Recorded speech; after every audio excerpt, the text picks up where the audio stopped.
Can religion, faith in God, give you some control in your life? Well, the simple answer is going to be told to you through a story. When I was a young teenage guy, I wouldn't say I was out of control, but I was definitely a kid who had grown up a little bit wild and a little bit feral. And then when I started off in my punk band and all my rebellion and my rebellious lyrics and singing and so on, I became more and more feral and opinionated and, as my mother always say, extreme. But one day, God actually came knocking on my door. See, I grew up in the 80s where the threat of a nuclear war was very real. At school, we would do nuclear, I forgot what they call it now, Protect and Survive. We had the booklet, we had the advert on TV, Protect and Survive. And I did feel the threat of nuclear war was very, very real. But that led to a greater fear with me, which eventually led me to start to think about God. If there's a God that exists, why does he allow these things to take place? And for me, it felt like a reasonable question because although I hadn't been brought up religious, I had done religious things at school.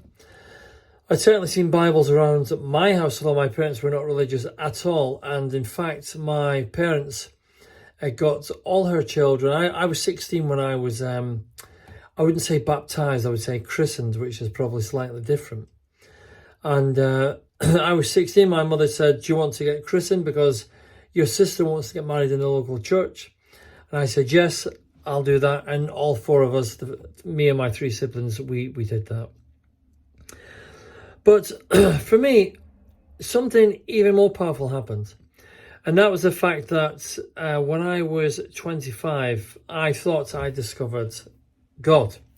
I thought I discovered my ultimate salvation. I thought I discovered my truth. And I thought I discovered the way. And that led me to becoming a fully ordained minister for 20 years, where I would go preaching endlessly to other people about the best way to live their life.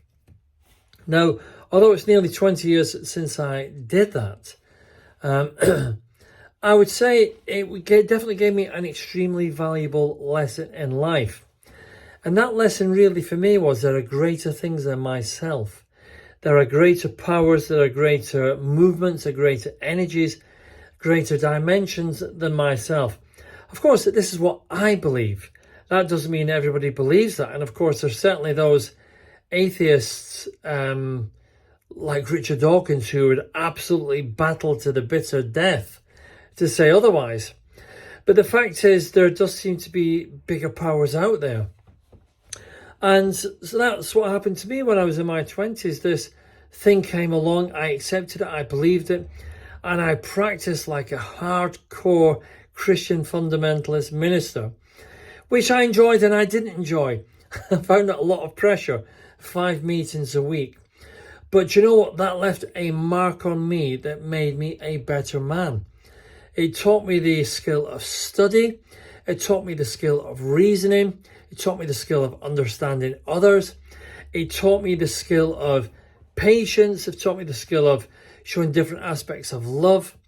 And it taught me many things about just becoming myself, but in a religious way. But it wasn't until after that I truly became what I would call myself. I certainly wasn't myself during that period. So, although we are trapped within this Zoomanity type of structure, we can still find peace, but that peace is not for everyone.